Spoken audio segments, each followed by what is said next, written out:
guys! Welcome sa unang chapter ng A Day in My Life, ang pag-apply.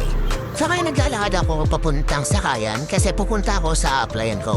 Nag-aantay ako ng jeep at Trinoma kasi sasakay ako ng MRT papunta dun sa office na applyan ko. So eto, nandito na ako sa MRT.